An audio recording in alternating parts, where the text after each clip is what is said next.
en el tema climático es exactamente así. Hay un grupo de países, hay una parte de la humanidad que es la principal responsable de emisiones de gases de efecto invernadero, y esto debe estar presente siempre, porque debe estar presente a la hora de poder discutir cuáles son las estrategias en las negociaciones vinculadas a cambio climático, donde la CCI es un actor y donde es necesario priorizar justamente cuáles van a ser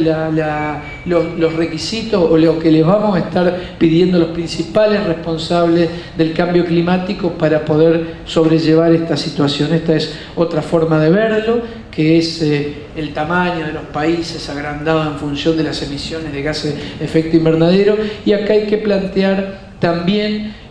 no solo las responsabilidades actuales, sino, como estuvo planteado también, la responsabilidad histórica que hay desde el principio de la Revolución Industrial en cuanto a las emisiones de gases de efecto invernadero.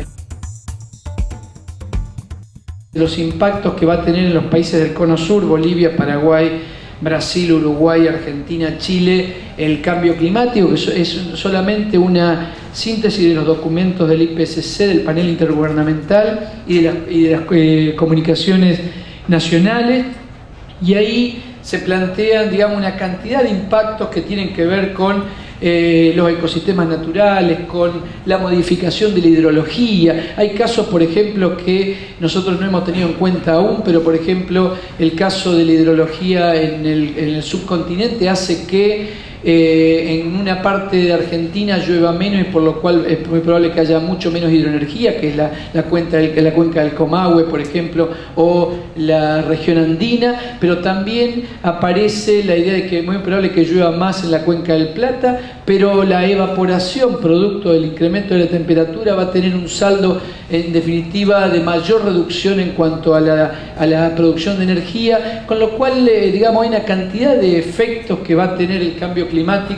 que está teniendo el cambio climático, que aún no son reconocidos como tales. Victoria mostraba también el índice de eventos frecuentes extremos que hacen a la adaptabilidad. En la región de la cuenca del Plata, los eventos de lluvia de más de 100 milímetros en menos de 24 horas se multiplicaron por 3. Esto implica un fuerte impacto sobre los sectores más vulnerables, sobre los sectores que tienen mucha más precarizada su vida y sin sistemas de adaptación. Pero esto es una realidad que existe ya, no es algo que vamos a ver a futuro. En cuanto al agua, se estima que hacia el 2020 sufrirán estrés hídrico entre 7 y 77 millones de personas en América Latina. Se espera que hacia el 2050 el 50% de las tierras agrícolas muy probablemente estarán expuestas a desertificación y salinización en algunas regiones.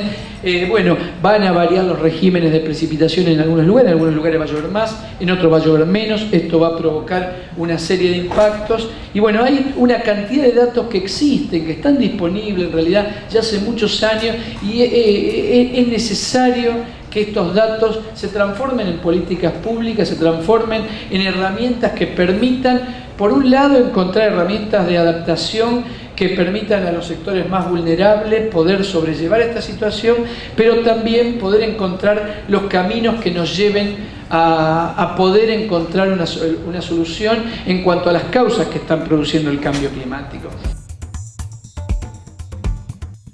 ¿Qué se espera del cambio climático a nivel planetario? Hay algunas teorías que tienen que ver con muchas variantes que se denominan de contracción y convergencia, etcétera, donde se plantea que para solucionar el cambio climático los países desarrollados deben disminuir drásticamente sus tasas de consumo de energía y de materiales, y los países en vía de desarrollo deben incrementar sus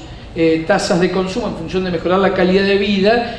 para después encontrarse en un camino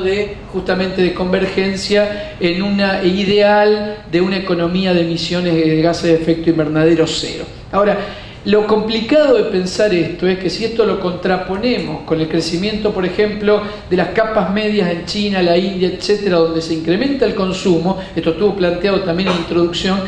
pone en discusión cuál es el modelo de desarrollo deseado y qué tipo de sociedad, a qué tipo de sociedad aspiramos, en el sentido de qué tipo de modelo de producción y consumo en concreto, qué deberían producir nuestras sociedades, qué tipo de bienes debieran crear, qué materiales utilizar, cuánta energía utilizar.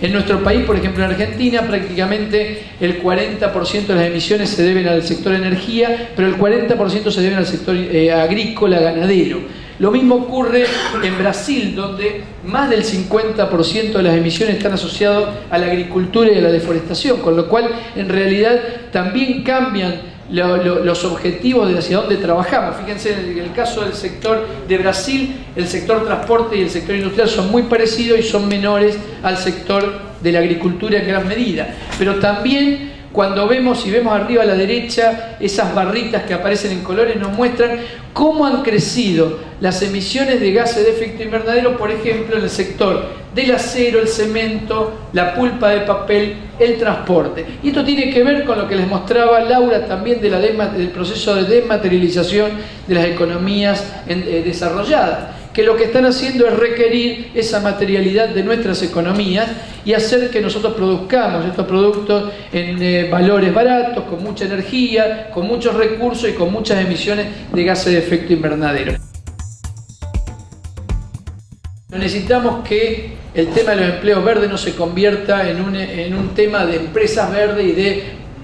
transformación en verde de empresas ya existentes y de industria ya existente. La discusión de los empleos verdes es una discusión de un trabajo de otro tipo, de discutir qué es el trabajo, qué connotaciones tiene que tener y en definitiva poder incluir también todas las vertientes del trabajo que no están incluidas dentro de la modalidad de empleo verde. El trabajo de la OIT es sumamente interesante porque plantea inclusive la idea de poder establecer tonalidades de verde y poder tener una visión no estática de los empleos verdes y de analizar en cada caso y en cada momento de la transición, poder ver cuáles son empleos que nos benefician en una transición a otra economía, a otro modelo de la economía. La economía crece continuamente hace muchísimos años. La economía crece y sigue creciendo como siguen creciendo los pobres en la región o como sigue creciendo la cantidad de pobres en el mundo. Entonces, en realidad de lo que se trata es poder discutir inclusive, sin miedo a poder pensar que esto puede tener una cantidad de contradicciones, discutir las teorías del decrecimiento también. Esto implica discutir que en definitiva el desarrollo humano no tiene que estar indisolublemente ligado al crecimiento de la utilización de recursos naturales y energía. Evidentemente debemos rediscutir cuál es el sentido de la economía y rediscutir en definitiva qué es lo que se debe producir, qué es lo que no se debe producir y buscar caminos que nos permitan hacer una transición ordenada en el sentido de poder reorganizar la fuerza productiva con otra mirada de la economía que no sea la economía de mercado.